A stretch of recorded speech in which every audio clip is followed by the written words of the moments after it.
Hi everyone and welcome to Ask Evette. So here we had a question about can you explain or do you know how many soul forms are experiencing some pain or disease in all of the universe at the same time?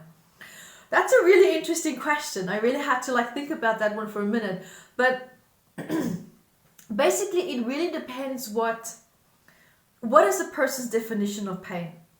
Because something as, we all have different thresholds of pain. So something that could, for example, be painful to you could maybe not be painful at all for a different life form because of different predispositions, because of different frequencies, because of different ways of perceiving what pain actually really truly means.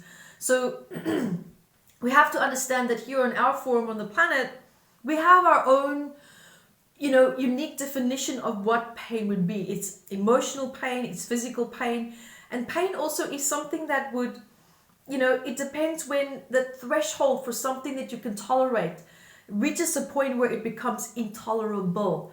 Now, what that threshold looks like is going to be different for you, it's going to be different for the next person, and it all has to do with your history, it all has to do with your upbringing, it all has to do with how much you've endured and how much resilient you've become in perhaps experiencing pain that could, for example, of course, build your resilience in that. There are different aspects where we could also become more numb to pain, the more that it's experienced and the more traumatic it is, as a form of a coping mechanism.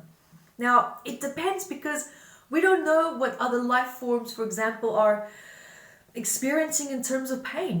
What is their definition of pain? What is their definition of something that's emotionally uncomfortable or something that's physically uncomfortable?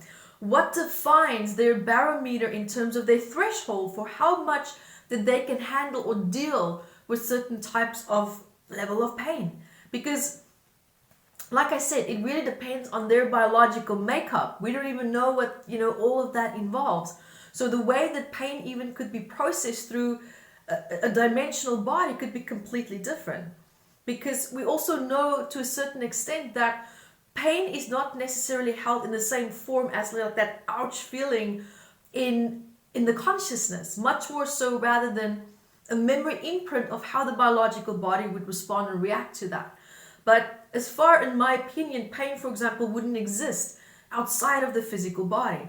It's the same that the ego and hormonal emotions don't also necessarily exist outside of the body in the form where it's driven by a hormonal system, where it's driven by the physical, the endocrine system, and how the body also operates in terms of that. So it really depends. It's also asking the question, can a soul get angry?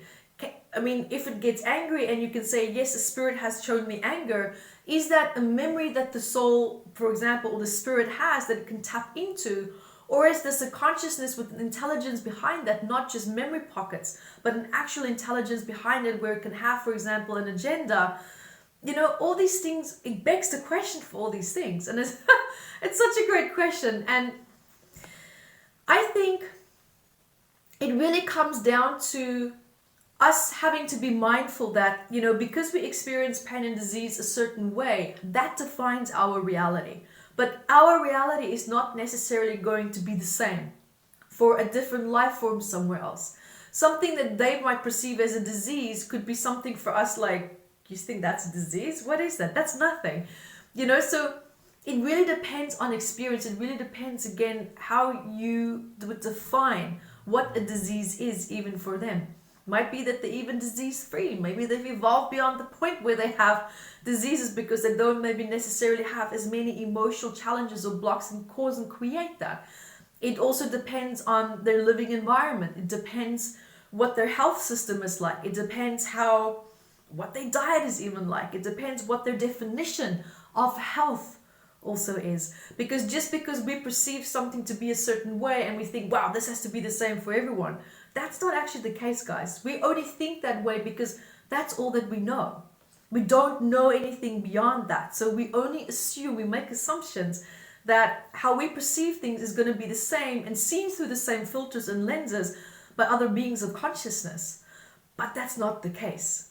They see and perceive things based on their own unique upbringing, based on their own unique values and history and biological makeup and imprints that are there. One thing that I can agree with to quite a big extent is that a consciousness can be shared. And I think that's probably where you're more going to with this question. And absolutely, a consciousness can hold the memory of pain. It can hold the memory of certain circumstances that either was emotional, physically, extremely, painful. But then again, if you bring that memory to someone else, will they react the same way to that memory? If you, for example, can plug it into their mind, are they going to react the same way?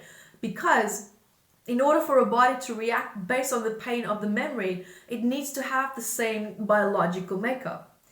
And if that is not in resonance, then it could perhaps maybe create a certain level of discomfort, but maybe not exactly to the same pain where that person or being can say, I understand.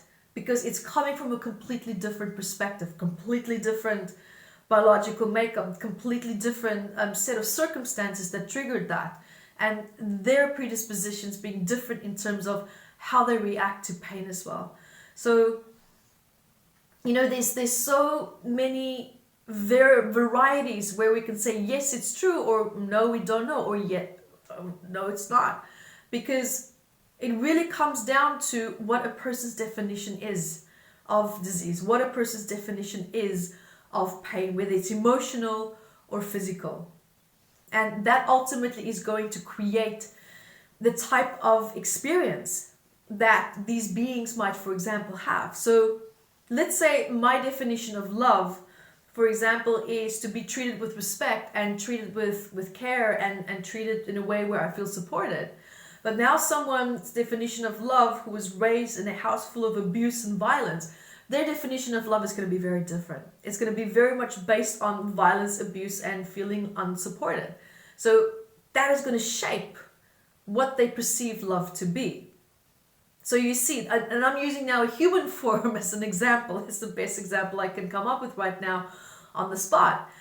But we also have to keep that in mind. So do you see how a person's definition and their experience can completely alter something that we would perceive as being normal, but it's actually not to them at least, only because of prior experiences, because of biological makeup, values, depending how the diet and the environment is.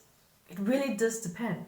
But ultimately, pain can be experienced to any extent by any being, in my opinion, to the point where it is causing the body to reach a physical threshold where it cannot maintain its normal natural state of being free from a feeling that's causing them a lot of discomfort.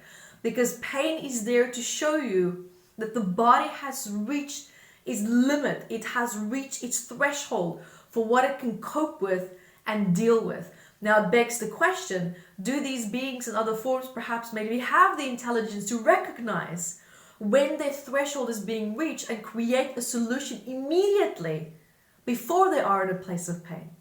Or are they like us, where we need to be slapped and hit, figurative speech, but also experience pain in order to have a reaction? Because ultimately pain is a call to action. And that action is telling you something needs to change or give because we've reached our threshold. So I think it also has a lot to do with awareness. It has a lot to do with emotional and intellectual awareness in terms of listening to the body, listening to the consciousness in terms of how it's connecting to the body and where and how much it can handle in certain circumstances. So I think the final conclusion is that it depends on their level of awareness. And that, I think, is very universal. Great question. Thank you, guys. And until next time, be the light that you are. Hi guys, thank you for joining me, and remember to grab your copy of Metaphysical Anatomy on Amazon, 679 medical ailments. And I also wrote about the psychosomatic root causes of that, and I'm spoiling you because I even added key points for you to start looking at important questions that you can ask yourself to start improving your quality of life. And also remember to catch me on Instagram, Evette Rose, 1 with the digit 1, and Metaphysical Anatomy on our Facebook fan page. Bye guys.